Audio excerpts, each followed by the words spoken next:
Special Saturday में आप लोग का स्वागत है।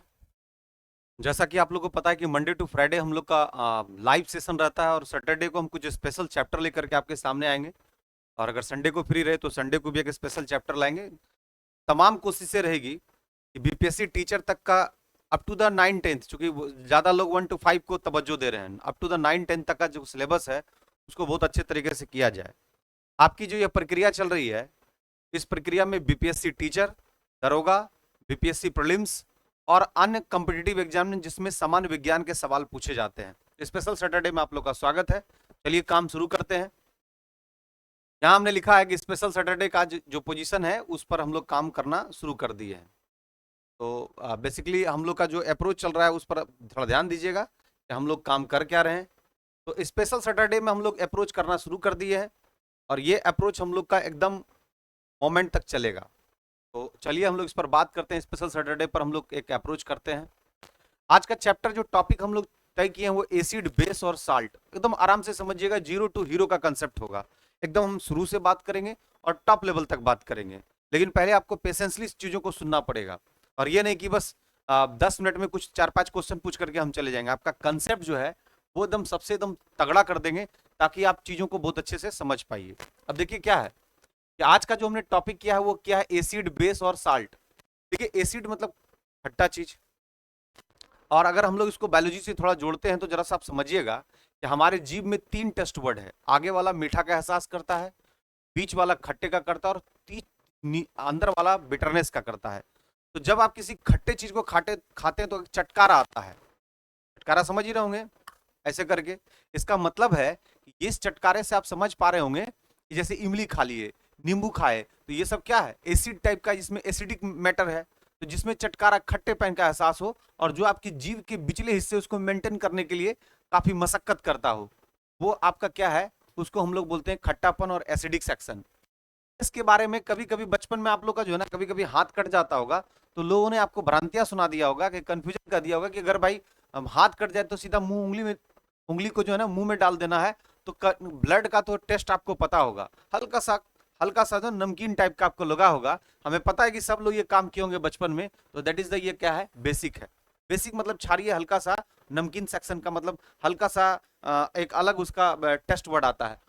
और साल्ट को तो आप समझ ही पा रहे हैं, जो लवण है उसको तो आप कंफर्म समझ रहे हैं, इसमें बताने की आवश्यकता है नहीं। तो ये टॉपिक हो गया अम्ल, क्षार और लवण। ये किसके लिए इंपॉर्टेंट होगा भाई, जो बीपीएससी टीचर के एस्पायरेंट है, जो दरोगा के एस्पायरेंट है और अदर कॉम्पिटिटिव एग्जाम जिसमें जीएस पूछ रहा है, उनके लिए, एस्पायरेंट के लिए ये एपिसोड को हम आगे प्रोसीड कर रहे हैं। अब थोड़ा सा की फैक्टर समझिएगा, क्योंकि जब तक आप की फैक्टर को नहीं समझिएगा तब तक आपको अप्रोच बढ़िया नहीं आ पाएगा कि भाई इस चैप्टर में की फैक्टर क्या है, इसका इंट्यूशन क्या है, इसके आत्मा में किन चीजों का बसाव है। उस चीजों को समझने के लिए हमें थोड़ा सा जाना पड़ेगा इसके दूसरे सेक्शन पर। जरा सा इसको समझिएगा। बोलता है विभिन्न प्रकार के तत्व, समझिएगा, विभिन्न प्रकार के तत्व, एलिमेंट, तत्व किसको बोलते हैं, एलिमेंट, अलग अलग अनुपात में यानी रेशियो में मिलाकर यौगिक का निर्माण करते हैं, यानी कंपाउंड का निर्माण करते हैं।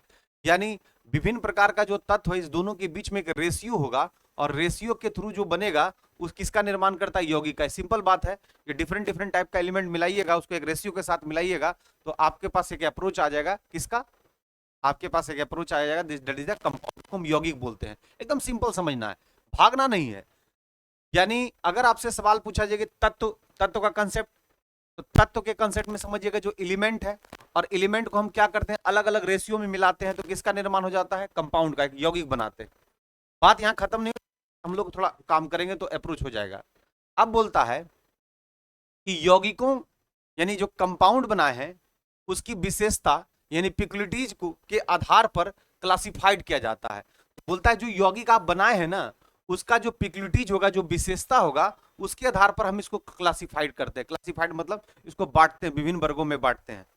अब समझिएगा कि जो एलिमेंट को आप रेशियो के आधार पर मिलाए थे और जो कंपाउंड का निर्माण किया था, वो अब उसकी पिक्युलिटीज के आधार पर यानी उसकी विशेषता के आधार पर उसको हम लोग अलग अलग सेक्शन में बांट देते हैं। तो इसका यह मतलब है कि पहला प्लेन सेक्शन क्या हो गया कि सब एलिमेंट को मिलाएंगे, कंपाउंड का निर्माण करेंगे। अब वो कंपाउंड को बाइफरकेट करके हम लोग जानना चाहेंगे उसके पिक्युलिटीज के आधार पर, उसकी विशेषता के आधार पर भाई इसका क्या अप्रोच है। तो जानने के लिए हम लोग को करना क्या होगा, ध्यान से समझिएगा कि अब हम लोग को क्लासिफाइड करना पड़ेगा तो क्लासिफाइड करेंगे तो हम लोग के पास एक एसिड, दूसरा बेस और तीसरा साल्ट आएगा। यानी कुछ खट्टा का एहसास देगा, कुछ जो है नमकीन का एहसास देगा और कुछ उसके बिटरनेस का एहसास देगा। तो इस चीजों को हम लोग अप्रोच कर पाएंगे। अब समझिएगा बात को कि जो 3 सेक्शन है, जो इस 3 सेक्शन में एक एसिड, दूसरा बेस और तीसरा साल्ट, इस सेक्शन को हम लोग थोड़ा सा और आइडेंटिफाई करते हैं। हमने कहा भी था कि जीव जो बीच का हिस्सा जो खट्टापन का एहसास करेगा वो एसिडिक है।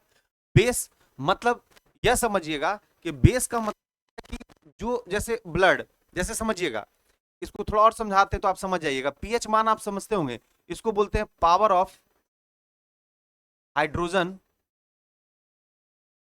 Hydrogen ion concentration.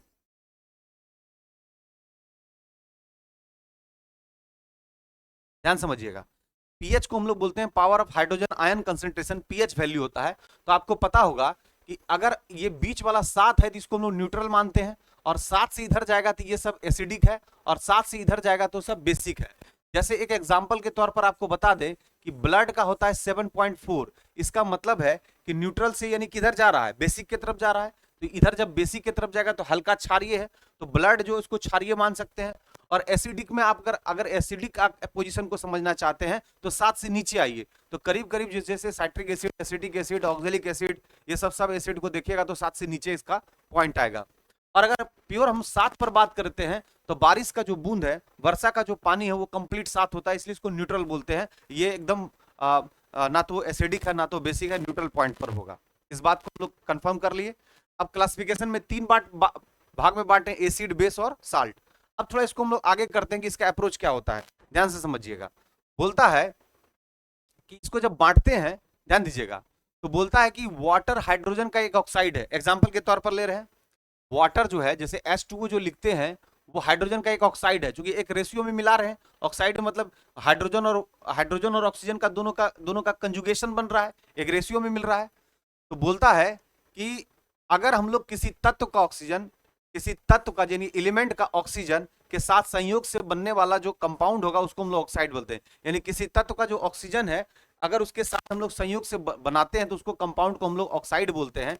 तो जैसे ये ऑक्साइड का पोजीशन दोनों में होता है, नॉन मेटल और मेटल। मेटल और नॉन मेटल आप दोनों चीजों को समझते होंगे। तो बोलता है ये नॉन मेटल और मेटल जो है ये ऑक्सीजन एवं वायु में जल करके ये किसका निर्माण करेगा, हाइड्रोजन ऑक्साइड का ऑक्साइड बनाएगा। यानी मेटल और नॉन मेटल को दोनों का अगर हम लोग करते हैं ऑक्सीजन और वायु में जला करके, तो वो किसका निर्माण करेगा, वो वाटर हाइड्रोजन का एक ऑक्साइड बनाएगा। जैसे एग्जाम्पल के तौर पर आप ले सकते हैं कि अगर लोहे में जंग लग गया, तो लोहे में जंग लग गया इसका मतलब क्या हो गया कि उसमें ऑक्साइड का सेक्शन बढ़ गया, और लोहे में जंग लगने के बाद लोहे का भार क्या होता है, बढ़ जाता है। इसका और इसके साथ एक एग्जांपल के तौर पर ले सकते हैं कटा हुआ सेब।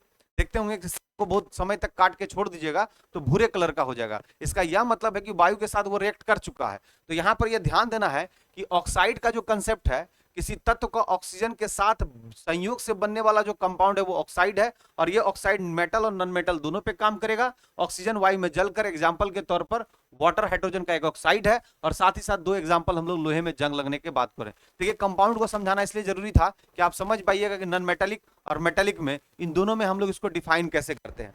अब और बात को समझिएगा, थोड़ा सा और क्लियर हो जाएगा। बात को समझिएगा तो अब ऑक्साइड के बिलियन को हम लोग लेकर के एक बार देख लेते हैं काम क्या होता है। तो जो चीज आप ऑक्साइड के बिलियन को आप देख रहे हैं, यानी कि जैसे आपका H2O बना था तो इसका बिलियन बनेगा, एक मतलब घोल बनेगा। उस घोल में हम क्या करेंगे, लिटमस पेपर को, अब एक क्वेश्चन आ रहा है लिटमस पेपर क्या है, तो याद रखें लिटमस पेपर कुछ और नहीं बल्कि एक लाइकेन, आप जानते होंगे लाइकेन जिसको हम लोग बोलते हैं एल्गी प्लस फंगी का जो है ये कनेक्टिंग लिंक होता है, बायोलॉजी में पढ़िएगा। एक्चुअली ये जो लाइकेन होता है लिथोफाइट प्लांट होता है, पत्थरों पे उगने वाला पौधा होता है। और इसके बारे में सवाल भी आता है कि वायु प्रदूषण को सबसे अच्छा इंडिकेटर के रूप में ये काम करता है लाइकेन। तो लाइकेन विभिन्न कलर का यूज किया जाता है एक पेपर पर। तो नेचुरली हम लोग लाइकेन में लिटमस जो पेपर आएगा ना, इस वर्ड का यूज कीजिएगा। लिटमस पेपर कुछ और नहीं बल्कि लाइकेन है जो डिफरेंट कलर का होता है। जैसे हम लिटमस को नेचुरली हल्दी के रूप में देख सकते हैं, हल्दी भी एक तरह का क्या है, लिटमस, उसको हम मान सकते हैं। जैसे लाइकेन लिटमस है उसी तरह हल्दी को मान सकते हैं इंडिकेटर के रूप में। अब यहाँ पर क्या है कि ऑक्साइड का बिलियन है, तो मान लीजिए अगर ब्लू बिलियन है और लिटमस पेपर पे इसको डालिएगा और अगर ये रेड हो जाता है तो समझ जाएगा कि एसिड है। और वैसे भी इसको रटने का कोई जरूरत नहीं है, इसमें ध्यान रखिएगा, क्वेश्चन बार बार पूछता है कि ब्लू लिटमस पेपर पर अगर हमें किसी घोल में हम डुबाते हैं और उसका कलर अगर रेड हो जाता है तो हमको कैसा प्रतीत होगा, वो कैसा है, तो समझ जाइएगा वो एसिड है। अब ये भी समझिएगा कि कोई भी चीज बेचारा एकदम बढ़िया से था और एसिड में हाथ डालिएगा तो एकदम लाल तो हो ही जाएगा चेहरा। तो बस ध्यान रखना है कि ब्लू ब्लू जो है, अगर ब्लू लिटमस पेपर का कलर अगर रेड दे रहा है तो समझ जाइएगा कि जो अगर उसमें डालने के बाद रेड उसका इंडिकेशन दे रहा है तो समझ जाइएगा कि घोल कैसा है, एसिडिक है, यानी एसिडिक नेचर को डिफाइन कर देगा। बस इसके जस्ट रिवर्स सेक्शन में समझिएगा कि अगर लिटमस पेपर रेड है, उल्टा समझिएगा, रेड है और वो डिफाइन कर देगा ब्लू, तो समझ जाइएगा ये बेस है। यानी बेस और एसिड को दोनों को पहचानने का दो बहुत अच्छा नियम है। याद रखना है कि रेड वाला जो सेक्शन होगा वो एसिड के साथ होगा और ब्लू वाला सेक्शन होगा बेस के साथ। वैसे B4 बेस होता है और B4 ब्लू होता है, और रेड समझिएगा एसिड को छुएंगे तो मतलब चेहरा लाल हो जाएगा, तो इसको इंडिकेटर के रूप में आप समझ सकते हैं। तो ब्लू लिटमस पेपर को अगर हम लोग एसिड के घोल में डालेंगे तो वो हम लोग का कैसा दिखेगा, रेड दिखेगा। और अगर हम लोग रेड लिटमस पेपर को बेस में डालेंगे तो अगर वो कलर ब्लू हो जाएगा तो समझ जाएंगे वो कैसा दिखेगा, बेस दिखेगा। तो दो ऑप्शन को आप यहां पर बहुत अच्छे से कोऑर्डिनेट कर सकते हैं। रही बात, अब इस पर हम लोग और थोड़ा बात कर ले।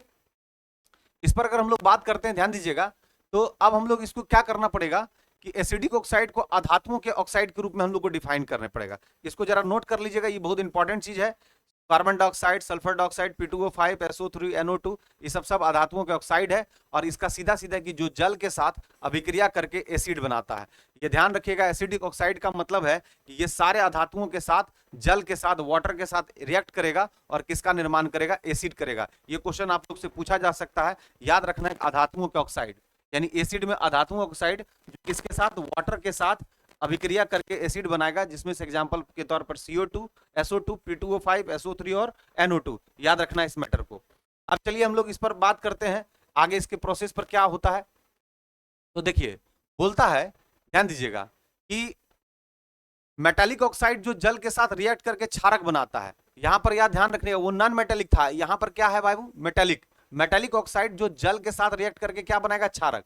तो एक याद रखना है, उधर था नॉन मेटालिक जो बना रहा था क्या, एसिडिक, और ये कौन सा है, मेटालिक, जो क्या बना रहा है, क्षारक।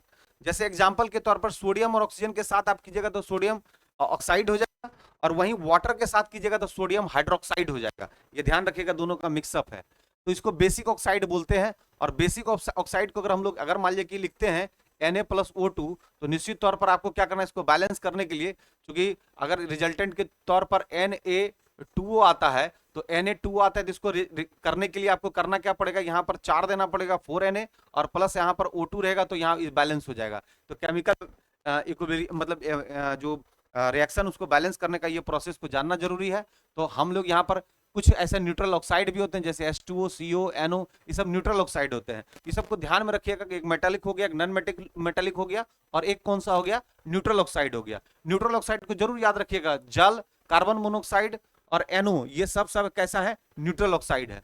चलिए अब इसके बाद हम लोग बात करते हैं, बहुत अच्छा, यहाँ जहां से आपका क्वेश्चन पूछेगा, क्वेश्चन पर जरा सा ध्यान दीजिएगा तो आपका काम हो जाएगा। जैसे नेचर में पाए जाने वाले कुछ एसिड है, नेचर में हमेशा सवाल पूछता है, जैसे पूछेगा साइट्रिक एसिड किस में आता है, तो आपको पता है कि जितना भी खट्टा फल है, जिसको हम लोग बोलते हैं सिट्रस, क्या बोलते हैं, सिट्रस फ्रूट्स, जितना भी सिट्रस फ्रूट्स है, जैसे कि आप समझ पा रहे हैं कि नींबू क्या है, इसमें साइट्रिक एसिड पाया जाएगा। जैसे आप बोल सकते हैं संतरा में क्या पाया जाएगा साइट्रिक एसिड।